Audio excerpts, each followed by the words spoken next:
Hello guys, मैं प्रेम कुमार आप सभी का पावरफुल केमिस्ट्री 78 पर स्वागत करता हूं। मेरे क्लास 10th के एस्पायरेंट्स, आप सभी लोग कैसे हैं?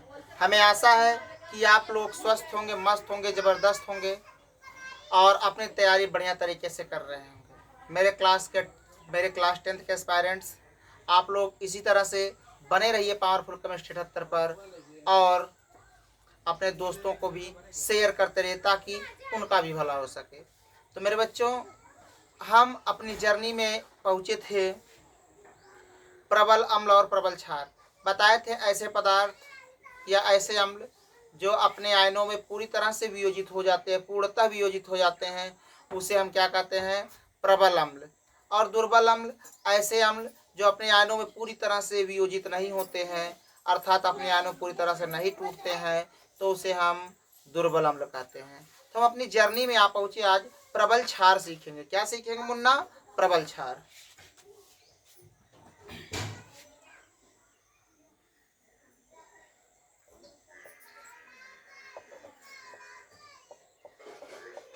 Strong base.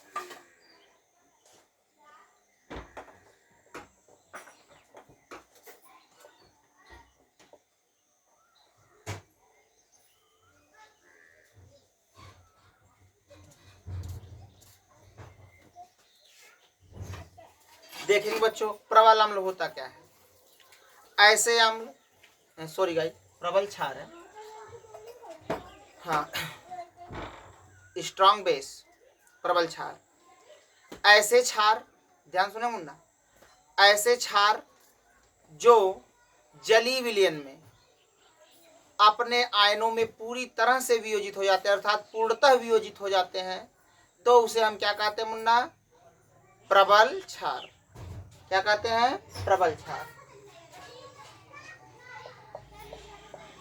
ऐसे क्षार जो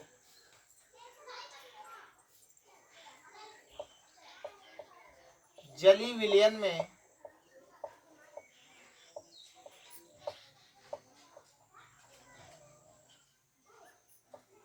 पूरी तरह से वियोजित हो जाते हैं,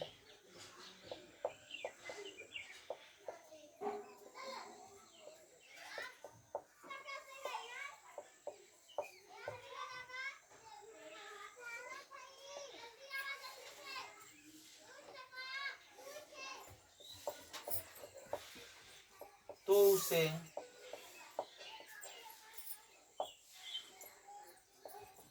प्रबल क्षार कहते हैं।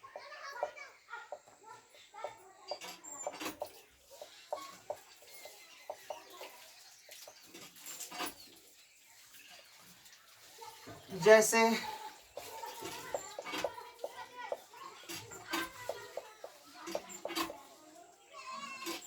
NaOH,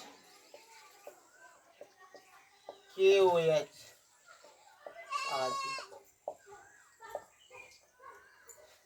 देख मुन्ना, जैसे NaOH है, NaOH के 10 मॉलिक्यूल हैं। जैसे इसका जलीय विलयन डाला गया, पानी में डाला गया, ये क्या करेंगे? Na प्लस और OH माइनस, इनका यानी यही होगा, अपने आप में पूरी तरह से टूट जाएंगे। एक मान लो 10 अणु है, 10 का 10 टूट जाएगा। ओके गाइस, उसी प्रकार KOH है, इसे पानी में डाला गया H2O में, तो K plus plus OH minus, अर्थात ऐसे क्षार जो जलीय विलयन में अपने आयनों में पूरी तरह से टूट जाए। अगर ये 10 अणु 10 के 10 टूट या 8 या 9 टूटे, तब भी उसे हम क्या कहेंगे? प्रबल क्षार है। आई बात समझ में? सीधा सीधा कह सकते हैं, ऐसे क्षार जो जलीय विलयन में पूरी तरह से वियोजित हो जाते हैं, ऐसे क्षार जो जलीय विलयन में पूरी तरह से वियोजित हो जाते हैं, तो उसे प्रबल क्षार कहते हैं। जैसे सोडियम हाइड्रोक्साइड और potassium hydroxide. Okay guys, you can note it.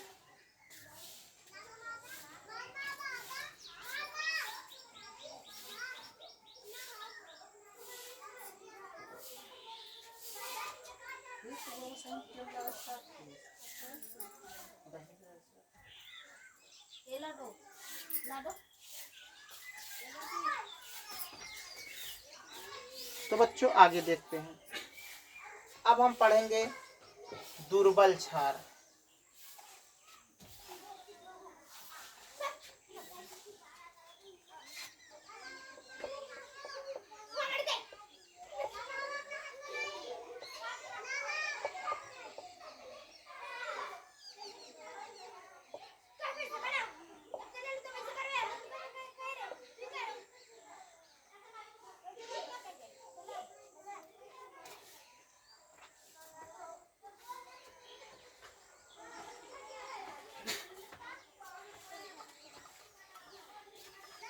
मेरे बच्चों अब हम सीखेंगे दुर्बल क्षार।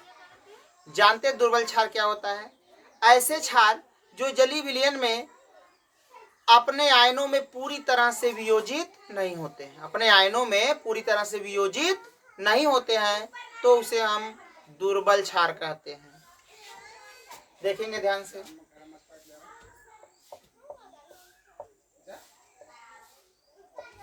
ऐसे क्षार जो जलीय विलयन में अपने आयनों में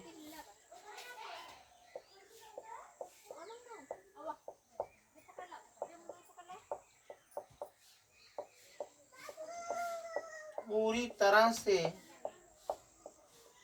वियोजित नहीं होते हैं,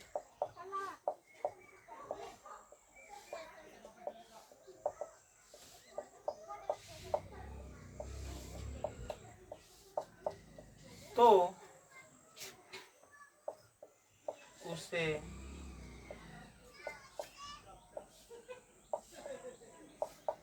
दुर्बल क्षार कहते हैं।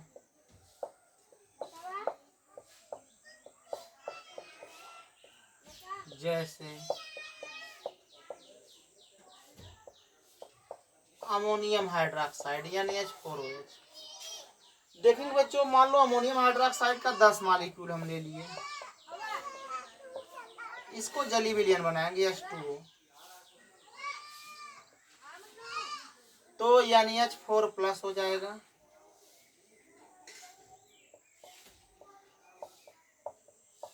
प्लस OH- हो जाएगा।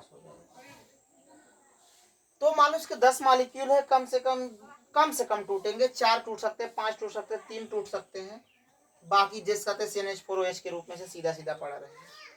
तो ऐसे क्षार को हम दुर्बल क्षार कहते हैं।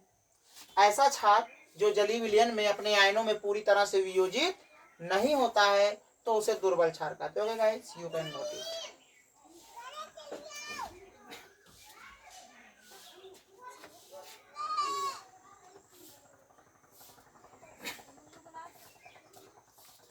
ओके बच्चों, आज बस इतना ही। इसी तरह से बने रहिए पावरफुल केमिस्ट्री 78 पर, और अपने दोस्तों को शेयर करना, सब्सक्राइब करना, लाइक करना और कमेंट करना बिल्कुल ना भूलें। So thanks, all the best, best of luck.